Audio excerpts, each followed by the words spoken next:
Hey everyone, welcome back to the channel. The last class में हमने start किया था reactions involving the cleavage of carbon oxygen bond in carboxylic acid. तो उसी topic को हम आज कंटिन्यू करेंगे. उसके अंदर बस हमारी एक लास्ट रिएक्शन बची थी विच इज एस्टेरिफिकेशन रिएक्शन. तो आज हम एस्टेरिफिकेशन रिएक्शन को डिटेल में देखेंगे along with its mechanism. So let's get started.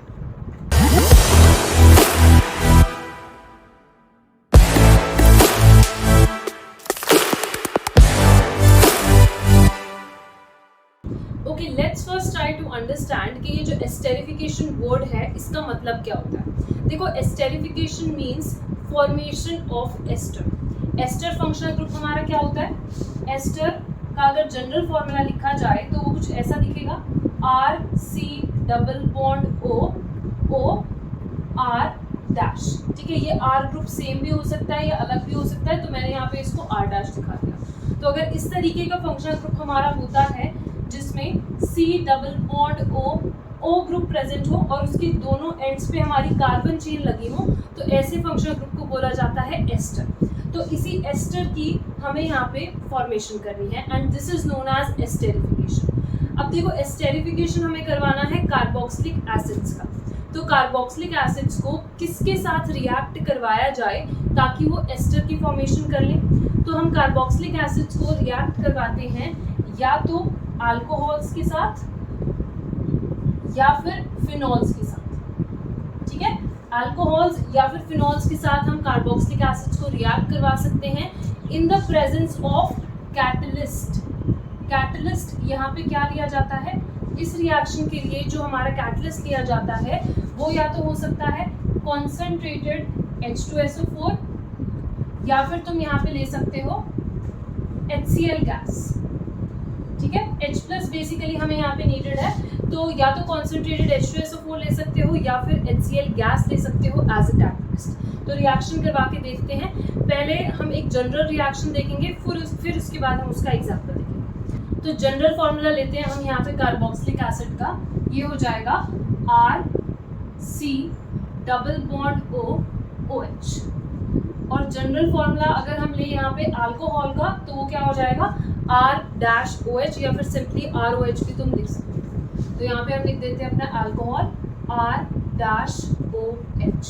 देखो, करना क्या है, जैसे कि मैंने बताया कि ये जो रिएक्शन है हमारा कॉन्सेंट्रेटेड H2SO4 या फिर HCl गैस के प्रेजेंट में होगा, यानी कि H+ हम यहाँ पे दिखा सकते हैं. ये हमारा एज ए कैटलिस्ट वर्क करता है. ध्यान रखना, ये हमारी एक रिवर्सिबल रिएक्शन होती है. ठीक है, और प्रोडक्ट तुम कैसे बनाओगे? देखो, ध्यान से देखना, यहाँ पे हम रिएक्शन पढ़ रहे हैं which involves the cleavage of carbon oxygen bond. CO bond हमारा यहाँ पे टूटेगा, राइट? तो CO बॉन्ड किसका टूटेगा? कार्बोक्सिलिक एसिड का. तो यहाँ पे ये वाला बॉन्ड तो टूटना ही है, हमें पता है. और OH यहाँ से निकल रहा है और एक हाइड्रोजन तुम निकाल दोगे अपने अल्कोहल से. तो यहाँ पे बेसिकली पानी हमें मिल जाता है एज अ बाई प्रोडक्ट और इसके साथ हमें मिल जाएगा ester RC double bond O R dash. RC double bond O R dash. तो ये हमारा एस्टर इस तरीके से फॉर्म हो जाएगा. The reaction is known as esterification reaction. ठीक है, एग्जाम्पल उठाना है, एग्जाम्पल उठा लो. यहाँ पे देखो, तुम क्या कर लो, अच्छा सिंपल सा एसिड ले लेते हैं हम यहाँ. Let's say we have taken here ethanoic acid. ठीक है, इथेनोइक एसिड हमने ले लिया CH3C डबल बॉन्ड OH. अब इस इथेनोइक एसिड को रिएक्ट करवा दो इथेनॉल के साथ. इथेनॉल के साथ रिएक्ट कराओगे तो क्या बनेगा? देखो, CH3 CH2OH. इथेनॉल ले लिया, फिर से वही चीज करनी है. कार्बन ऑक्सीजन बॉन्ड तुम्हें तोड़ना है कार्बोक्सिलिक एसिड का, यानी कि ये वाला, और यहाँ से अल्कोहल से हाइड्रोजन बाहर. रिएक्शन होगी reversible in the presence of H+. हमें यहाँ मिल जाएगा CH3C डबल बॉन्ड O. ये वाला पोर्शन इस वाले पोर्शन के साथ हमारा जुड़ जाएगा. तो देखो क्या मिलेगा, O CH2 CH3 और पानी हमारा एज अ बाय प्रोडक्ट बाहर हो जाएगा. इस एस्टर का नाम क्या होगा? देखो नेमिंग करना भी इसका बहुत इजी होता है। जैसे ऑक्सीजन के जो दूसरी साइड पे पार्ट लगा हुआ है ये क्या है? मेथ एथ, 2 कार्बन आटम्स हैं तो ये इथाइल ग्रुप हो गया। और यहाँ पे जो ये वाला पोर्शन है इसमें भी number of carbon atoms count करो 1 2, तो ये क्या हो जाएगा? एथ। और देखो क्योंकि इस पोर्शन के साथ ये डबल बॉन्ड ओ जुड़ा है तो इसलिए हम लास्ट में लगा देते हैं O8, तो ये हो जाएगा इथाइल इथानोएट। ठीक है, ये हमारा एस्टर यहाँ पे फॉर्म हो गया। इतनी सिंपल सी रिएक्शन है। अब हम चलेंगे इसके मैकेनिज्म। देखो ये जो एस्टेरिफिकेशन रिएक्शन होती है इसको हम एक और नाम देते हैं, ये एक तरीके की न्यूक्लियोफिलिक एसाइल सब्स्टिट्यूशन होती है। ठीक है, अब चलते हैं इसके मैकेनिज्म पे। मैकेनिज्म में हमें बेसिकली 3 स्टेप देखने हैं। ठीक है, सबसे पहला स्टेप जो होगा हमारे यहाँ पे मैकेनिज्म का, that would be protonation of carboxylic acid. हमने देखा कि हमारा जो एसिड है एज अ कैटलिस्ट यहाँ पे यूज किया जाता है, जैसे कि कॉन्सेंट्रेटेड H2SO4 तुमने ले लिया, वो एक कैटलिस्ट की तरह यूज हो रहा है। कॉन्सेंट्रेटेड H2SO4 क्या करेगा? रिएक्शन मिक्सचर में अपना H+ दे देता है। ठीक है, तो उसी H+ के साथ प्रोटोनेशन होता है कार्बोक्सिलिक एसिड का। तो यहाँ पे हम मैकेनिज्म शुरू कर रहे हैं by taking carboxylic acid ethanoic acid. ठीक है, इथेनोइक एसिड हम ले रहे हैं CH3C डबल बॉन्ड OH, ये लिया हमने इथेनोइक एसिड। अब क्या होगा? अब होता है इसका प्रोटोनेशन। प्रोटोनेशन के लिए H+ आया है कॉन्सेंट्रेटेड H2SO4 से या फिर हमारी HCl गैस से, राइट?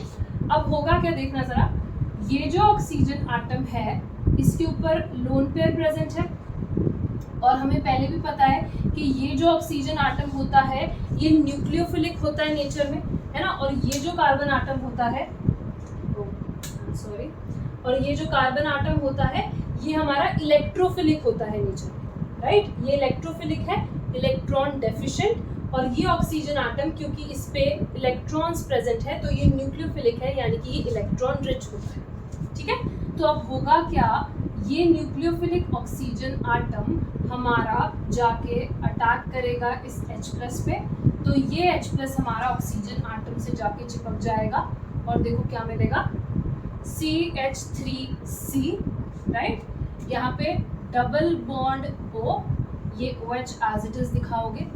यहाँ पे देखो क्या हुआ, ऑक्सीजन ने इलेक्ट्रॉन्स दिए H+ को, तो हाइड्रोजन का तो चार्ज न्यूट्रल हो गया, लेकिन क्योंकि ऑक्सीजन ने इलेक्ट्रॉन्स दे दिए हैं, उसने नेगेटिव इलेक्ट्रॉन्स अपनी ज़िंदगी से बाहर कर दिए, तो इसके ऊपर क्या आ जाएगा, इसके ऊपर हमारा पॉजिटिव चार्ज आ जाता है। तो ये हो गया हमारा पहला step, which is protonation of carboxylic acid. ठीक है, अब क्या होगा नेक्स्ट स्टेप में, ये जो प्रोटोनेटेड कार्बोक्सिलिक एसिड है इसके ऊपर अटैक करवाते हैं हम अपने अल्कोहल के मॉलिक्यूल का। ठीक है, तो यहाँ पे लिखना न्यूक्लियोफिलिक अटैक ऑफ अल्कोहल। हमारा जो अल्कोहल है उसका न्यूक्लियोफिलिक अटैक होगा on this protonated carboxylic acid. तो यहाँ पे देखना ज़रा, हम यही बना लेते हैं CH3C डबल बॉन्ड O, यहाँ पे हो गया प्लस, ये है H, यहाँ पे ये रहा हमारा OH। ठीक है, अब अल्कोहल हमारा आएगा। हर एक स्टेप देखना है, यहाँ पे जितने भी स्टेप्स हम बनाएंगे ना वो सारे के सारे स्टेप्स हमारे रिवर्सिबल होंगे, राइट। तो हमने क्या किया, यहाँ पे R डैश नहीं, अल्कोहल ले लेते हैं ना, कोई स्पेसिफिक जनरल। तो यहाँ पे हम ले लेते हैं लेट्स से CH3CH2OH, इथेनॉल हमने उठा लिया। ठीक है, अब इथेनॉल पे जो ऑक्सीजन आटम है, अल्कोहल का जो ऑक्सीजन है, ये भी क्या है, न्यूक्लियोफिलिक है। तो ये क्या करेगा, ये एक इलेक्ट्रोफिलिक सेंटर पे अटैक करेगा। और यहाँ इस पूरे मॉलिक्यूल में इलेक्ट्रोफिलिक सेंटर कौन सा है, कार्बोनिल का कार्बन। कार्बोनिल का जो कार्बन है ये हमारा इलेक्ट्रोफिलिक है, इलेक्ट्रॉन डेफिशिएंट है, क्योंकि देखो इससे ये दो ऑक्सीजन जो है इलेक्ट्रॉन डेंसिटी खींच रहे हैं, तो ऑब्वियसली ये काफ़ी ज़्यादा गरीब हो चुका है, इससे बहुत इलेक्ट्रॉन खींच रहे हैं। तो ऑक्सीजन आटम सोचेगा कि इसी को इलेक्ट्रॉन दे देता हूँ। जैसे ही ये इस पे जाके अटैक करेगा, ये पाई इलेक्ट्रॉन्स ऑक्सीजन पे शिफ्ट हो जाएंगे और ये जो पॉजिटिव चार्ज है ऑक्सीजन का वो न्यूट्रलाइज हो जाएगा। तो देखो जरा क्या बन गया, CH3,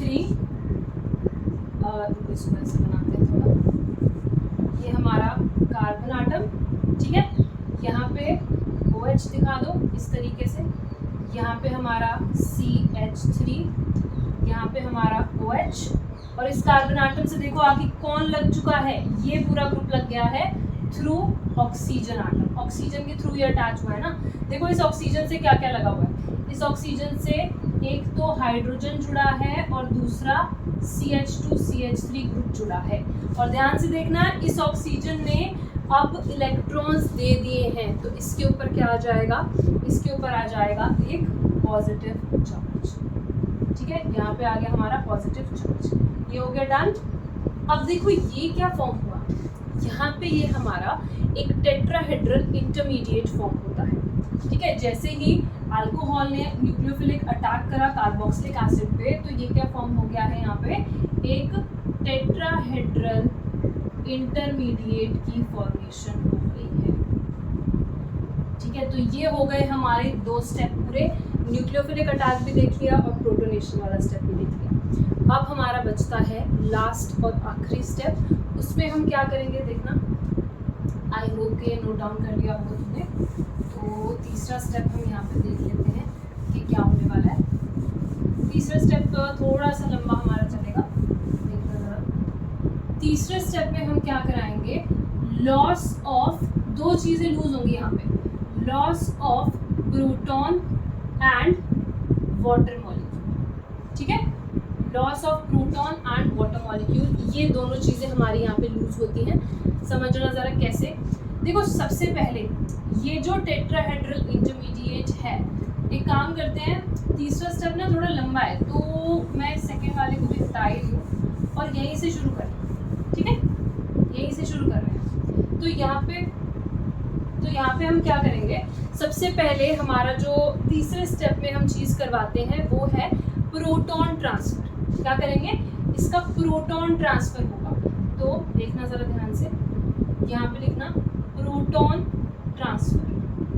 प्रोटॉन ट्रांसफ़र से क्या मतलब है, देखना ये जो H+ यहाँ पे जुड़ा हुआ है, ये वाला H+ हमारा बगल वाले OH पे जाके जुड़ जाता है, ये H+ का ट्रांसफ़र होता है, ठीक है। तो ये H+ अपने दोनों इलेक्ट्रॉन्स इस ऑक्सीजन को दे देगा, ऑक्सीजन पे जो पॉजिटिव चार्ज है वो न्यूट्रलाइज हो जाएगा, ठीक, ये न्यूट्रलाइज हो गया, ये बन गया OCH2 CH3। यहाँ पे जैसे ही ये H+ बाहर निकलेगा वैसे ही ये ऑक्सीजन उसको पकड़ लेता है, ठीक है, जैसे ही H+ यहाँ से बाहर निकला वैसे ही ये वाला जो ऑक्सीजन है उसको पकड़ लेगा और यहाँ इस पे आके ये हमारा H+ अब चिपक जाएगा, तो ऑक्सीजन ने पकड़ लिया उसको और ये बन गया OH2+, ठीक है। यहाँ पे हमारा CH3 है ही एज इट इज, तो ये हमारा बन जाता है after proton transfer. Proton transfer हुआ, इसके बाद देखो तुम्हें क्या करना है, ये वाला जो लोन पेयर है ऑक्सीजन आटम के ऊपर, ये हमारे शिफ्ट होते हैं इस बॉन्ड पे, इस कार्बन ऑक्सीजन बॉन्ड पे शिफ्ट होंगे, जिसकी वजह से इसको थोड़ा धक्का लगेगा, है ना, तो यहाँ पे ये पानी का मॉलिक्यूल बाहर चला जाता है एज अ लीविंग ग्रुप, ठीक है, ये पूरा मॉलिक्यूल हमारा बाहर हो जाएगा।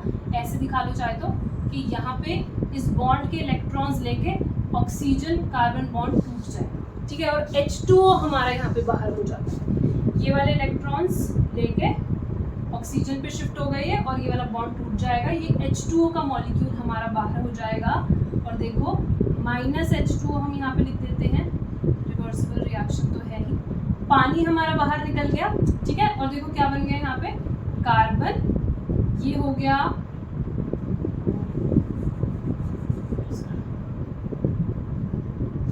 कार्बन, यहाँ पे हमारा क्या हो गया डबल बॉन्ड OH, और देखना इस ऑक्सीजन ने फिर से इलेक्ट्रॉन्स दिए हैं, तो इसके ऊपर क्या आ जाएगा, इसके ऊपर फिर से हमारा आ जाएगा एक पॉजिटिव चार्ज, ठीक है। तो हम यहाँ पे दिखा देते हैं कि ऑक्सीजन पे क्या आ गया, एक पॉजिटिव चार्ज आ गया, और इस कार्बन आटम पे देखो अब क्या क्या बच गया, इस कार्बन आटम पे हमारा बच गया CH3, ठीक है। यहाँ पे हमारा क्या हो गया, ये तो बाहर हो ही चुका है पानी, और इस साइड क्या बच चुका है OCH2CH3। अब हम दिखाएंगे यहाँ पे आखिरी स्टेप मतलब तीसरे का ही है, ये कंटिन्यू चल रहा है पूरा। तो यहाँ पे क्या हो जाएगा, ये जो हमने प्रोटॉन यहाँ पे लगाया है, मतलब पहले लगा हुआ था, इस वाले प्रोटॉन को हम यहाँ से रिमूव कर देंगे, ठीक है। तुम्हें याद है बिल्कुल स्टार्टिंग में फर्स्ट स्टेप में हमने क्या किया था, फर्स्ट स्टेप में हमने अपने रिएक्शन मिक्सचर में या कार्बोक्सिलिक एसिड में एक प्रोटॉन ऐड किया था, है ना, जो हमारा कैटलिस्ट की तरह काम कर रहा था।